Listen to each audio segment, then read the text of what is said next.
Hey guys, Sandy here, and today I'm up on the Crafty Maven getaway doing a multi-photo layout. So I have these three photos here, and these are photos from Hearst Castle, various parts of one of the libraries there, and I just loved the library. Loved it so much I took a selfie of myself. So I've got these three photos. I have my Kill-A-Kit, so let's see what I can do. Alright guys, this is going to be a little bit of a shorter video, and that is because my camera decided to stop recording in the middle, and I did not realize it until I went to turn off the camera because I had to leave for work.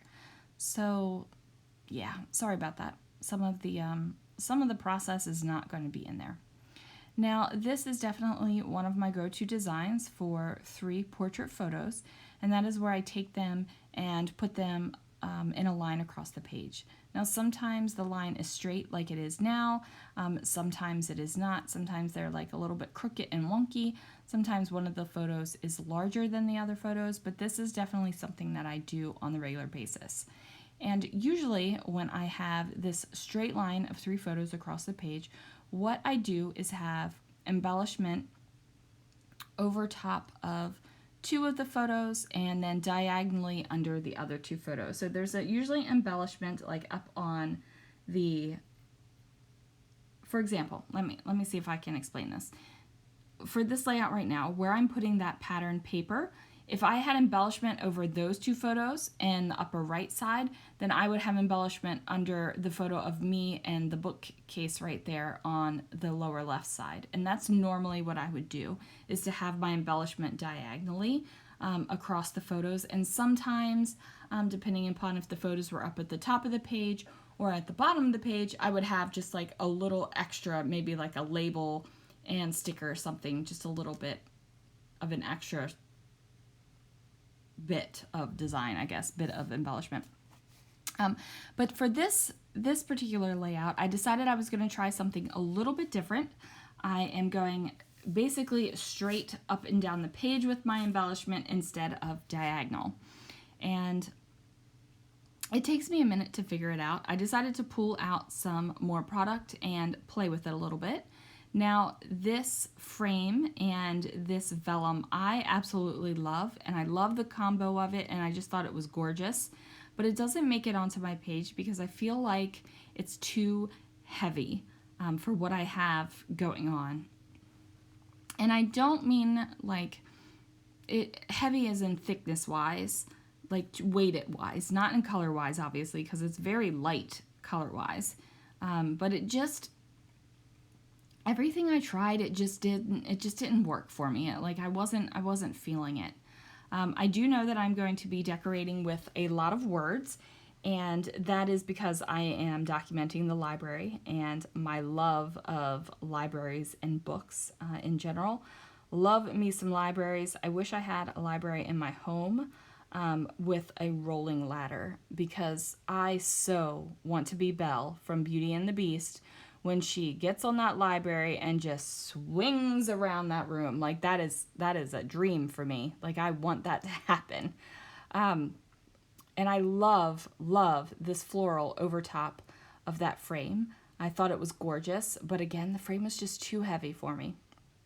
So I'm going to figure out where I'm going to stick this floral down, and just trying to make it feel right. Now, this isn't going to be the final page where this goes, because I am going to lift all of this up and shift it around a little bit.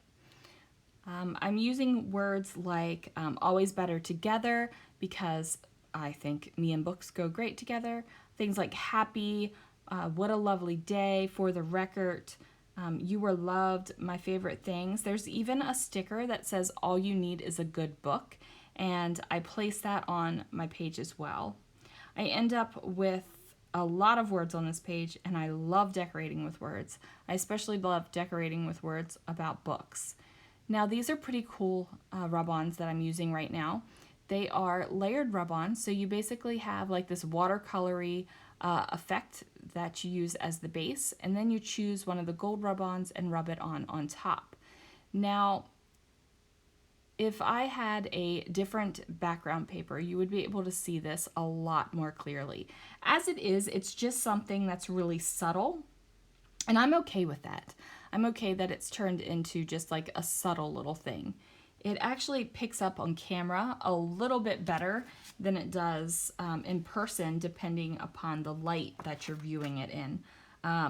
Sometimes in some lights, the only thing I see is the gold, and then sometimes I can see like the little watercolory bit as well. And right there is where my camera cut out, but I did decide to add some sequins to this. So this sequin mix is an exclusive mix for the Secret Not Secret Kit Club from Spiegel Mom Scraps. It's really awesome. Jody and Christina have partnered together to just really include some fun sequin mixes for various collections that are coming out. And I am using the mini Zots to go ahead and place my sequins.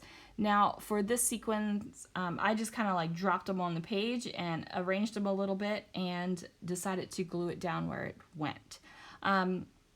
The title of my layout is The Best Room, and I do have some journaling there, and as you can see, there's that little book sticker that says all you need is a good book. So guys, thank you so much for watching. Be sure that you subscribe to the Crafty Maven Getaway. Be sure that you join up on the Facebook group. Lots of fun, lots of inspiration over there.